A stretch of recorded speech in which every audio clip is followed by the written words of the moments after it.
changed. These two physical properties alone that have been mentioned, that of thermodynamic and electrodynamic change, have the prospect of changing our world so much that even the most conservative of environmentally aware individuals should be aware of the prospect for disturbance and damage. Changes in heat and energy are at the foundation of the life of this planet and all those who dwell upon it.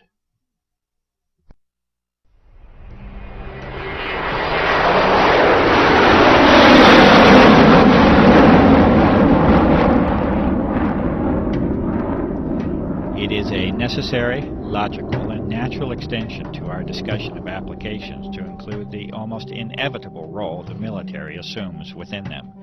Indeed, the dichotomy of extreme, sustained, and continuous interest and monitoring of the aerosol research by the military and intelligence complex, juxtaposed with the public declaration by the U.S. Air Force that this entire subject is a hoax, is curious enough that many of us may wish to seek the truth of the matter. The most advanced military agencies, intelligence services, and defense contractors clearly have an interest in monitoring and controlling the level of discussion and disclosure on the aerosol issue. The tools of research and analysis must therefore be used at least in part to compensate for the lack of openness that now shrouds this democracy under the guise of national security. A glimpse into the military window has been achieved, and a central theme will eventually emerge, and that is of control. Control in the deepest and far-reaching sense that you may imagine. For when the atmosphere of the planet is controlled, life itself, in the end, is controlled. With a basic knowledge of plasma physics, that is, the physics of an energized gas or atmosphere, it is impossible to proceed further without at least a brief introduction to the HAARP facility and technology. HAARP, or High Active Auroral Research Program, is operated by the U.S. Air Force and is claimed to be simply a research facility. The stated purpose by the Air Force for the HAARP project is that of a scientific endeavor aimed at studying the properties and behavior of the ionosphere, with particular emphasis on being able to understand and use it to enhance communications and surveillance systems for both civilian and defense purposes. It may be this, and then again, it may be more than simply a scientific endeavor.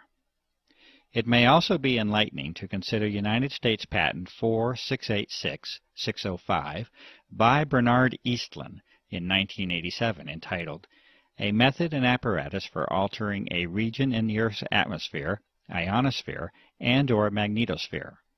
There are many who have sensibly concluded that this patent essentially represents a blueprint for the HAARP facility as it has been constructed. This patent makes mention of numerous objectives and methods of operation that far exceed any scientific endeavor alone, and references the work of Nikola Tesla as a source of historical contribution.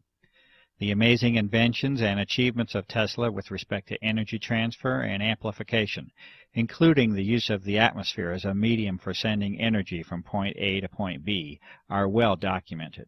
The documents of Tesla were eventually confiscated at the close of his life, especially as they related to military matters, and he is generally now accepted as an unrecognized genius. The current incarnation of ionospheric heating is able to, according to Mr. Eastlund, put unprecedented amounts of power in the Earth's atmosphere at strategic locations, and to maintain that power level with the pulsing of energy. This patent also recommends the use of large clouds of barium so that ionization by sunlight will increase the electron density within the plasma environment. Testing and analysis does now positively indicate the presence of unusual levels of barium, a toxic element, within atmospheric samples. The amount of power inherent in the design of the HAARP project is further indicated by Mr. Eastlund stating that the present invention can be formed to simulate or perform the same functions as a detonation of a heave-type nuclear device without actually having to detonate such a device. A heave weapon has the effect of lifting the magnetic field of the Earth itself and involves the expenditure of massive amounts of energy. The patent is further stated to have numerous military implications, including the enhancement of or interference with communication and guidance systems, including those of airplanes and missiles, radar interference, missile destruction, weather modification, material transport of micron-sized particles, and molecular change of the atmosphere are each mentioned as further applications of the patent design. The executive summary for the HARP project also specifically mentions forcing the descent of particles from the atmosphere toward the ground using ELF radiation from HARP. Clearly, environmental modifications, the electromagnetic transfer of energy, and military operations of global impact are already in sight from the existence of these aerosols within our atmosphere.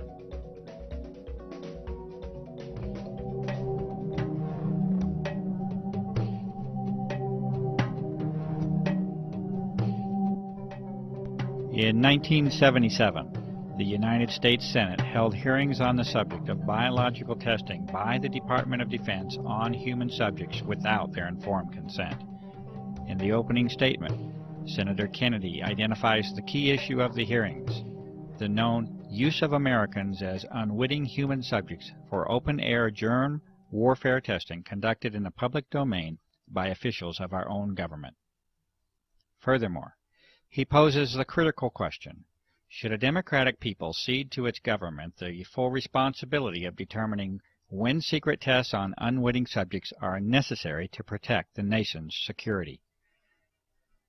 It appears that this key issue was never truly addressed, and that, almost 30 years later, this responsibility is no longer a question that is even being posed to the public.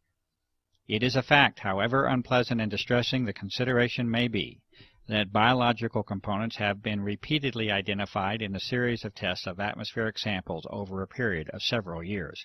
The U.S. Environmental Protection Agency has refused to identify physical material that has been demonstrated to contain biologicals of this same form. These components appear to involve the use of desiccation, freeze-drying, and aerosol distribution methods, exactly the same methods itemized within the private contractor listings of the Senate hearings. Evidence further indicates that extremely advanced biotechnical methods are likely to be a part of the development and delivery process. To date, no professional or public medical professionals have attempted to duplicate the test methods and results, and the evidence continues to be provided only through independent citizen activism. Acknowledgement and response to this evidence by all public officials remains lacking. There is currently no prospect of government hearings on the aerosol issue, and the reality of the evidence continues to be denied by public officials.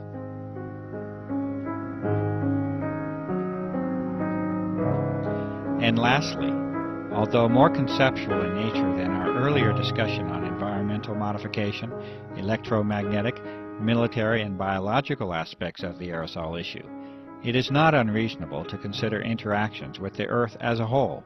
It is not impossible that there may be connections between the energy levels of this altered plasma of the Earth and geophysical processes, including Earth changes. There has been increased attention in recent months by prestigious scientific organizations, mainstream media, and the Defense Department itself on dramatic Earth changes that are foreseen in the not-too-distant future. These discussions center on major climatic change and geophysical field changes, such as the magnetic field. Under disclosure is the likelihood that these changes occur much more rapidly than was previously supposed. It is at least a theoretical reality that a plasma sheath around the Earth can accumulate energy. This originates from the combination of increased electron density and low-frequency energy propagation. There are many questions that can be asked as to how and if this energy can be harnessed to affect the Earth. The many abnormal Earth changes already on the record during the recent years certainly offer a motive for examining the energy transfer between the Earth and the now altered atmosphere.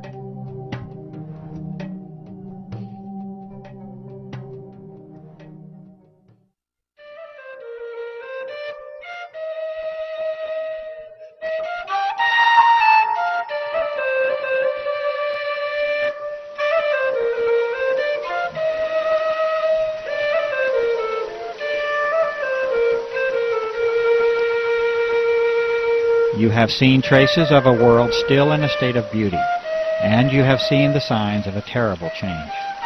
It will be for you to decide if the claims of this documentary are true or not. You have seen the distinction